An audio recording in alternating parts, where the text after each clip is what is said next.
So in this video, I will teach you on how to solve a Can-Can puzzle. But first, let us define Can-Can puzzle. So Can-Can and Kendoko are trademark names for a style of arithmetic and logic puzzle invented in 2004 by Japanese math teacher Tetsuya Miyamoto, who intended the puzzle to be an instruction-free method of training the brain. The name derives from the Japanese word for cleverness. Okay, so here's an example of a Can-Can puzzle. So this puzzle is a 4x4 Can-Can puzzle. So it consists of 4 columns and 4 rows. So which means we're gonna use numbers 1, 2, 3, and 4. Una mong gagawin sa pag-solve ng Can-Can puzzle is to find a free box. So like this one.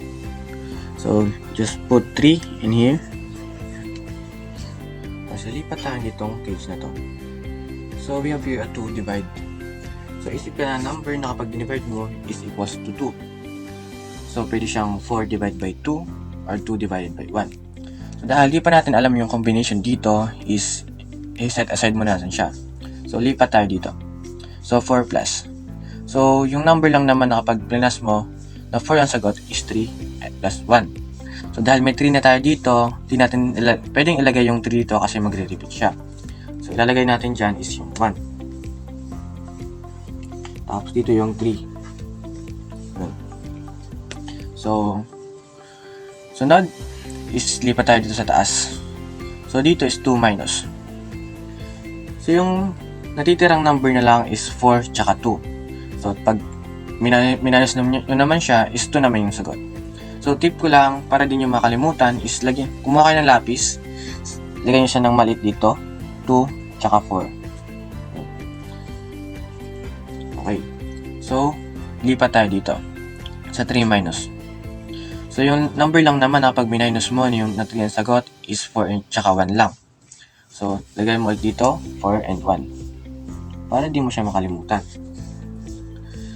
Tapos, balik tayo ulit dito.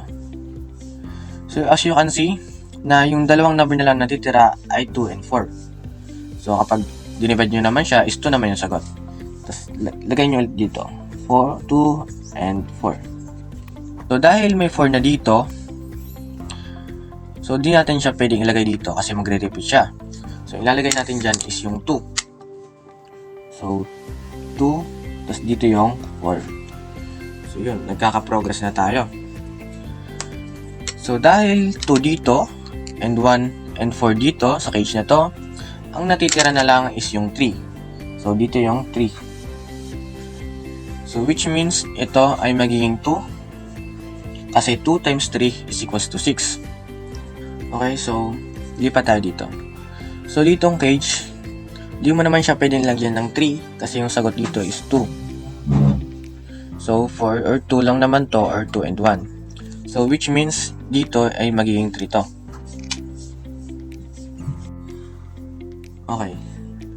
So, lipat ulit tayo dito sa taas. So, 2 and 4 dito, di ba?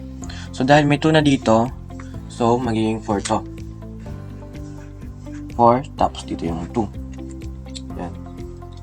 So, here's another technique para masolve mo tong Can-Can puzzle. So, focus on the 3's.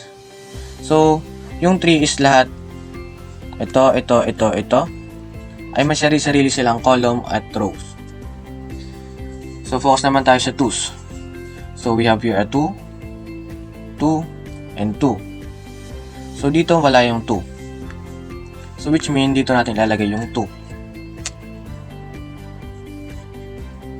Yan.